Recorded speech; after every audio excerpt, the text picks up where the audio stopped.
Саламатсыздарбы, урматтуу студенттер. Бүгүнкү көзөктөгү өтүлүүчү темабыз улуттук баалуулуктардын калыптануу тарыхы деп аталат. Бул тема боюнча негизинен сиздер менен кандай маселелерди карайбыз, ошого көңүлүңүздөрдү бурайын. Биринчи, улуттук баалуулуктун түшүнүгү жана мааниси. Улуттук баалуулук деген эмне? Анын кандай мааниси бар? Экинчиси, улуттук баалуулук өнүгүүнүн негизги этаптары. Улуттук баалуулук качан калыптанды жана анын өнүгүү этаптары кандай болду? Үчүнчүсү, азыркы мезгилде улуттук баалуулуктарга коркунуч барбы, жокпу? Жана акыркы сурообуз, улуттук баалуулуктарды өнүктүрүү үчүн биз кандай иш-чараларды өткөрүшүбүз керек? Сиздердин назарыңыздарга белгилей кетсек, бул тема жана бул сабак биринчи жолу ошол тарых адистигинде окуу планына киргизилип, окутулуп атат. Бул сабактын киргизилишинин негизги максаты эмне болду? Бул негизги максаты жалпыңыздарга маалым, биздин президентибиз Садыр Нуркожоевич былтыр 2024 жылы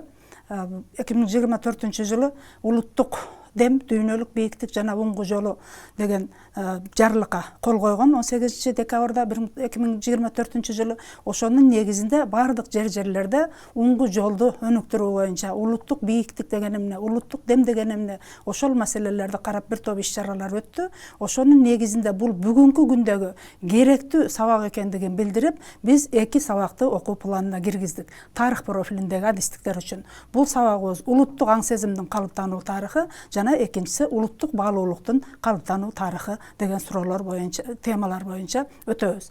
Улуттук дем деген эмне? Бул улуттук дем, улуттук баалуулук дегенди билиштен мурда биз улут деген эмне? Улут кандайча пайда болду? Ошого аныктама берип кетишибиз керек. Бул улут деген адамдын тилинин, маданиятынын, тарыхынын жана каада салттарынын, ошондой эле ар кандай ыңгайлуу өзүнө болгон мейкиндик жана белгилүү бир ошол кишилердин топтомуна гана таандык нерсе. Биз улут болушубуз үчүн өзүбүздүн ээлеген аймагыбыз болуш керек, өзүбүздүн тилибиз болушубуз керек, өзүбүздүн улуттук баалуулуктарыбыз жана улуттук каада салттарыбыз болуш керек. Ошондуктан биз улуттук баалуулук деп атап коебуз. Ал эми улуттук баалуулук деген эмне? Улуттук баалуулук деген бул элдин өзүнүн экенин аңдап билүүсү. Себеби бир эл өзү ким экенин аңдап билиш керек. Жана өзүнүн тарыхын, тилин, маданиятын, каада салтын, мекенин таанып, ага болгон сыймыктануу жана жоопкерчилик сезими жогору болуш керек. Себеби ар бир булут өзүнүн ээлеген аймагын, өзүнүн мекенин сүйбөсө, ал эч качан баягы улуттук баалуулуктарды сыйлай албайт. Ошондой эле биздин кан жаныбыз менен жуурулушуп кеткен бул жашообузга өзүбүздүн аң сезимибиздин, акыл ой дараметибиздин негизги руханий азыгы катары биз кызмат кылып, бул улуттук баалуулукту ошонун негизинде ондогон кылымдар бою кыргыз эли бааланып келе жатат. Себеби бизде ар дайым айтабыз, кыргыз эли кылымдарды карыткан, эч ким аны өчүрө албайт тарыхтан деп. Бул эмне үчүн кыргыз эли эл болуп калыптанып, эмнеси менен сакталып келатат? Биринчиден ушул улуттук баалуулуктарыбызды сактап, андан ары өнүктүрүп келе жатканыбыздан биз кыргыз эли тарыхтан өчпөй келе жатабыз. Бул менен биз ар дайым сыймыктанышыбыз керек. Эми улуттук баалуулуктардын калыптануу этаптары качан башталды деген суроо туулушу мүмкүн. Себеби бул улуттук баалуулуктардын калыптануу этабы эң биринчи ошо биз улут болуп калыптангандан башталды. Себеби биз 16-кылымдарда жалпыңыздарга маалым, кыргыз эли улут болуп калыптанып, бул тарыхта дагы жазылган, Санжырада дагы жазылган, бул Борбордук Тянь-Шанда, Алтай чыгыш Тянь-Шанда ошол биздин кыргыздардын ээлеген аймактары болуп, Санжыра боюнча дагы айтып кете турган болсок, кыргыз эли эл болуп толук калыптанып, оң канат, сол канат жана ичкиликтерден турган топту түзүп калган. Ошонун негизинде биз улут болуп саналгандан кийин өзүбүздүн улуттук баалуулуктарыбызга кеңири көңүл бере баштадык. Себеби биз улут болгондон кийин өзүбүздүн улуттук каада салттарыбызга кайсылар кирет? Ошол өзүбүздүн тилибизди өнүктүрүшүбүз керек. Өзүбүздүн улууга урмат, кичүүгө ыззат жана баалуу ар кандай каада салттарыбызды. Мисалы үчүн бала төрөлгөндөн баштап, ошол киши өлгөнгө чейин бизде бир топ улуттук каада салттарды, жөрөлгөлөрдү өткөрөбүз. Эң биринчиси эле мына бала төрөлгөндө бешикке салуу. Же болбосо андан кийин 1 жашка чыкканда басып калганда бешик тушоосун кесүү, баланын тушоосун кесүү. Андан кийин баягы үйлөнүү үлпөтү, андан кийин баягы кыз баягы кызга калың берүү же болбосо башкалар ошолордун бардыгы улуттук каада салттар болуп саналат. Бул бир гана элдин улуттук каада салты ошол аймакта жашаган башка элдерге дагы таасир этиши мүмкүн. Себеби Кыргызстандын аймагында жашаган башка улуттагы элдер ошол жерде бири-биринин каада салттарын баягы жуурулушуп кетиши мүмкүн.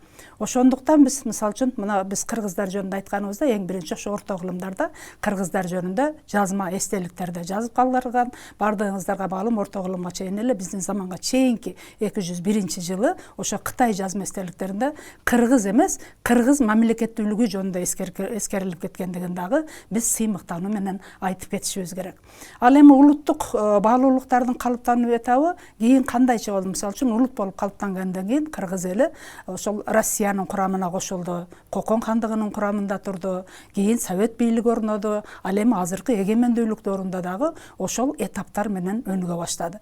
Мисалы үчүн Кокон хандыгы мезгилинде жалпы ошо түрк тилдүү элдер мына 1709-жылдан 1876-жылга чейин кыргыздар Кокон хандыгынын курамында турушту. Бул хандыкты биз ортоктук хандык деп айтабыз, себеби ал жерде биздин кыргыз төбөлдөрү дагы бийликти бир топ башкарып келишкен.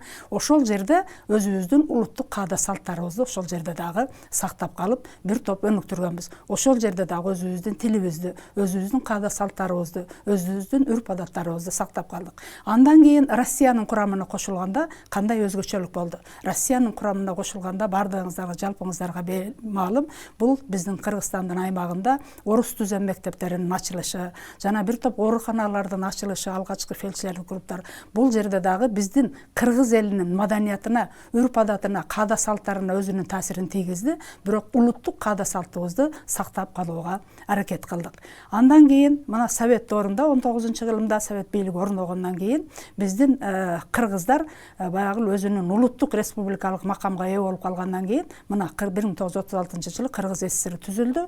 Ошол жерде дагы биз өзүбүздүн кыргыздыгыбызды сактап, өзүбүздүн макамыбызды алып, ошол жерде мыйзамыбызды кабыл алып, ошол жерде туубузду алып калып, ошо менен биргеле ээлеген аймагыбызды алып калып, биз улуттук каада салттарыбызды жана улуттук баалуулуктарыбызды ар дайым сактап келдик. Ал эми эгемендүүлүккө жеткенден кийин кыргыз элинин улуттук каада салттары бир топ кеңейди деп айтсак болот. Себеби бардыгыңыздарга маалым, советтик доордо биз баягы мыйзамдын чегинде көп чыгып кете алган эмеспиз. Эми баягы Советтер Союзунун курамында ар бир улут өзүнүн үрп адатын, каада салттарын таңдап келген, бирок чектелүүлөр болгон. Ал эми эгемендүүлүк биз иш жүзүндө ашыргандан кийин 1991-жылдан баштап кыргыздын тарыхына, каада салтыгына эмес, жалпы эле кыргыз элинин келип чыгышына, кыргыз элинин тарыхынын өнүгүшүнө жаңыча көз караштар болуп, биздин улуттук баалуулуктарга дагы чоң өзүнүн таасирин тийгизди деп айтсак болот. Ал эми азыркы күндө кандай коркунучтар турат? Ар кандай диний агымдардын пайда болушу жана жаштардын көп нерселерге белинип кетиши бул улуттук каада салттарды жокко чыгарууга чоң коркунуч туусу мүмкүн. Эми анын алдын алуу үчүн биз эмне кылышыбыз керек? Өзүбүздүн улуттугубузду сактап калышыбыз керек, улуттук каада салттарды, улуттук баалуулуктарыбызды терең окуп үйрөнүшүбүз керек. Ал эми кийинки сабакта сиздер менен ошол улуттук каада салттар улут болуп калыптангандан баштап кандайча пайда болду, ошол жөнүндөгү маселелерге токтолобуз. Көңүл бургандарыңыздар үчүн чоң рахмат.